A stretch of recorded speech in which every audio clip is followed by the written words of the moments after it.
ഞങ്ങൾ ആദ്യത്തെ ദിവസം മുതൽ എന്താണ് പറഞ്ഞത്, NDA ഒരു ഒരു പൊസിഷൻ ഞങ്ങൾ അന്ന് പറഞ്ഞ കാര്യം ഇന്ന് അത് ശരിക്ക് സത്യമായിട്ട് എല്ലാവരും കാണുന്നു.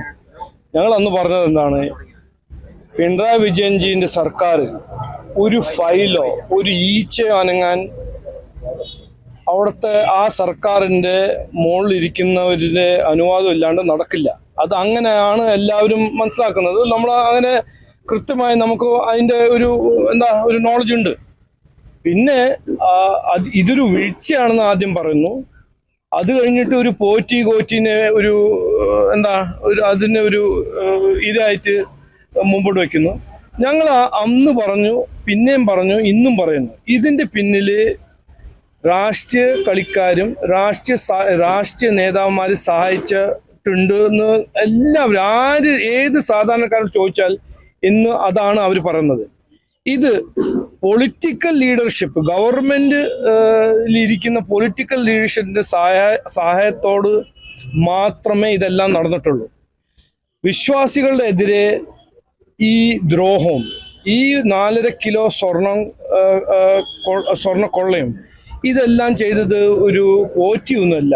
ഇതിന്റെ പിന്നിൽ നല്ലൊരു പൊളിറ്റിക്കൽ രാഷ്ട്രീയ ഗൂഢാലോചന ഉണ്ട്. അത് ചെയ്തത് ആരാണെന്ന് അന്വേഷിക്കണമെന്ന് ആദ്യം മുതൽ ഞങ്ങൾ പറഞ്ഞത് SIT മാത്രം പോരാ. SIT കേരള പോലീസ് അല്ലേ? കേരള പോലീസ് ആരുടെ കീഴിലാണ്? മുഖ്യമന്ത്രിന്റെ കീഴിലല്ലേ? ഇതെല്ലാം ഇപ്പോ പുറത്തു വരുന്നത് എന്താണ് ഇതിന്റെ പിന്നിലെ കാരണം മാധ്യമ സുഹൃത്തിന്റെ ഒരു റിലൻറ്റ്ലെസ് കവറേജും ജനങ്ങളുടെ ഒരു ദേഷ്യവും വേദനയും അത് മനസ്സിലാക്കുന്നുണ്ട്. കോർട്ട് മനസ്സിലാക്കിയിട്ടുണ്ട്. അതുകൊണ്ട് കോർട്ട് തീരുമാനിച്ചു, ഇത് നമ്മൾ സത്യം കണ്ടുപിടിക്കണം. SITന്റെ മേലെ പ്രഷർ ഇട്ടിട്ട് ഞങ്ങൾ ആദ്യം പറഞ്ഞത് ഇന്നും പറയുന്നു, ഇതൊരു സെൻട്രൽ ഇൻവെസ്റ്റിഗേറ്റീവ് ഏജൻസി അന്വേഷിക്കണം. 30 കൊല്ലത്തിന്റെ ഓഡിറ്റ് റിപ്പോർട്ടും വിജിലൻസ് റിപ്പോർട്ട് പുറത്ത് ആക്കണം. ഇവിടുത്തെ ദേവസ്വം മന്ത്രി രാജിവെക്കണം എന്ന് ഞങ്ങൾ ആദ്യ ദിവസം മുതൽ പറയുന്ന കാര്യമാണ്. ഇവരത് തള്ളി ഒളിച്ചു വെക്കാൻ ശ്രമിക്കുമ്പോൾ അത് ഇനി നടക്കില്ല എന്ന് ഞങ്ങൾ അന്ന് കൃത്യമായി പറഞ്ഞു. ഇന്ന് അതാണ് എല്ലാവരും കാണുന്നത്. ശബരിമലേന്റെ കൊള്ള ശബരിമലനെ സംരക്ഷിക്കാൻ ഇവർക്ക് കഴിയുന്നില്ലെങ്കിൽ, സർക്കാരിന് കഴിയുന്നില്ലെങ്കിൽ, വിശ്വാസികൾ നമ്മൾ കണ്ടല്ലോ 3 ദിവസം മുമ്പേ എന്താണ് അവരുടെ സ്ഥിതി. അവരെ സംരക്ഷിക്കാൻ കഴിയുന്നില്ലെങ്കിൽ ഞാൻ മിഞ്ഞാന്ന് പറഞ്ഞ എൻ്റെ ഒരു ഓഫർ മുഖ്യമന്ത്രി ഞങ്ങളോട് പറയാ, ഇത് ഞങ്ങൾക്ക് കഴിയില്ല, ഞങ്ങൾക്ക് ചെയ്യാൻ കഴിയുന്നില്ല. ഞാൻ നരേന്ദ്രമോദിജി സർക്കാരോട് പറയാം, ആർട്ടിക്കിൾ 25 നമ്മളെ ഭരണഘടനയുടെ ആർട്ടിക്കിൾ 25 റിലിജ്യനും പ്ലേസസ് ഓഫ് വർഷിപ്പ് ഒരു കൺകറന്റ് സബ്ജക്റ്റ് ആണ്. സംസ്ഥാന സർക്കാരിന് ഇത് ചെയ്യാൻ പറ്റുന്നില്ലെങ്കിൽ അവർക്ക് കൊള്ള മാത്രം ചെയ്യാനാണ് ആഗ്രഹം ആണെങ്കിൽ ഞങ്ങളോട് പറയാ, ഞങ്ങൾ നരേന്ദ്രമോദിജിയോട് ഒരു അഭ്യർത്ഥന കൊടുക്കാം. സെൻട്രൽ ഗവൺമെന്റ് ശബരിമലയെ സംരക്ഷിക്കാൻ തയ്യാറാണ്, അവർ ചെയ്യട്ടെ. ഇവർക്ക് ചെയ്യാൻ കഴിയുന്നില്ലെങ്കിൽ നോക്കൂ, ഈ നാട്ടിൽ ഈ ഒരു കാര്യം എത്ര കൊല്ലായിട്ട് നടക്കുന്ന കാര്യം, ഹിന്ദു പുണ്യസ്ഥലങ്ങൾ മാത്രം ഇങ്ങനത്തെ ഒരു ദ്രോഹവും ഇത്ര ഒരു കൊള്ളയും, അതിന്റെ സമയം ഇനി കഴിഞ്ഞു. കാരണം BJP NDA വിശ്വാസികളെ സംരക്ഷിക്കാനും പുണ്യസ്ഥലങ്ങളെ സംരക്ഷിക്കാനും ഞങ്ങൾ ഇറങ്ങിയിട്ടുണ്ട്. ഇനി ഇത് നടക്കില്ല. ആരെ ഒളിപ്പിക്കാനോ ആരെ രക്ഷിക്കാൻ പിണറായി വിജയനും CPM സർക്കാർ ശ്രമിക്കരുത്. ഇന്ത്യ ആദ്യം മുതൽ പറയുന്ന കാര്യമാണ്.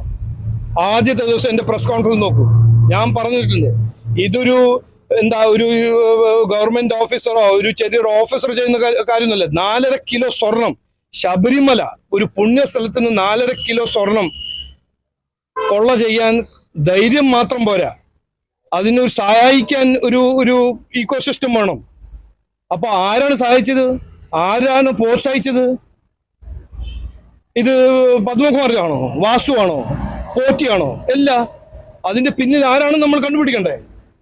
ഇതെല്ലാം നമ്മുടെ ഒരു അവകാശമല്ലേ?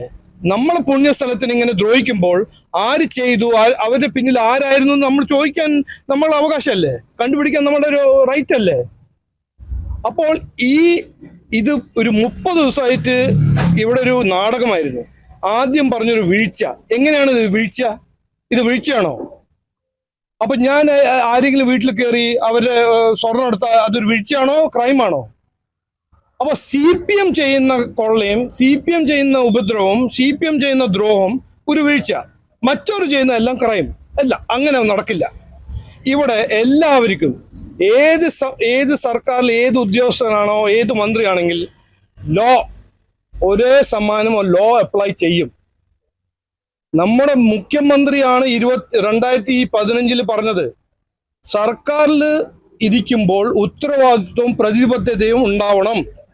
അഴിമതി ചെയ്താൽ ശകലം ഉളുപ്പുണ്ടെങ്കിൽ രാജിവെക്കണം. ഇതാര് പറഞ്ഞു? അന്ന് പ്രതിപക്ഷ പാർട്ടിയിൽ ഇരിക്കുന്ന പ്രതിപക്ഷ നേതാവായ പിണറായി വിജയൻജി. അപ്പൊ ഇന്ന് മുഖ്യമന്ത്രി ആവുമ്പോൾ ഇതെല്ലാം മറന്നോ?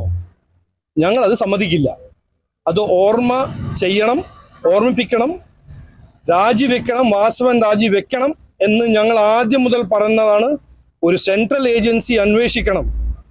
എന്നിട്ട് വിശ്വാസികളെ സംരക്ഷിക്കാൻ കഴിയുന്നില്ലെങ്കിൽ ഞങ്ങളോട് പറയാം. മുഖ്യമന്ത്രി എന്നെ വിളിക്കണം, എൻ്റെ ഫോൺ നമ്പർ ഉണ്ട് അദ്ദേഹത്തിനോട്, എന്നോട് വിളിച്ച് പറഞ്ഞാൽ മതി. ഞങ്ങൾക്കിത് കഴിയുന്നില്ല. നരേന്ദ്രമോദിജി സർക്കാരോട് പറയൂ, വിശ്വാസികൾ, തമിഴ്നാട്ടിൽ നിന്ന് വരുന്ന വിശ്വാസികൾ, കേരളത്തിൽ നിന്ന് പോകുന്ന വിശ്വാസികൾ, കർണാടകയിൽ നിന്ന് വരുന്ന വിശ്വാസികൾ, ഞങ്ങൾ അവർക്ക് വേണ്ടി ഒന്നും ചെയ്യാൻ കഴിയുന്നില്ല. നിങ്ങൾ നരേന്ദ്രമോദിജി ഒന്നോട് പറയൂ, ഞാൻ ചെയ്യാൻ തയ്യാറാണ്.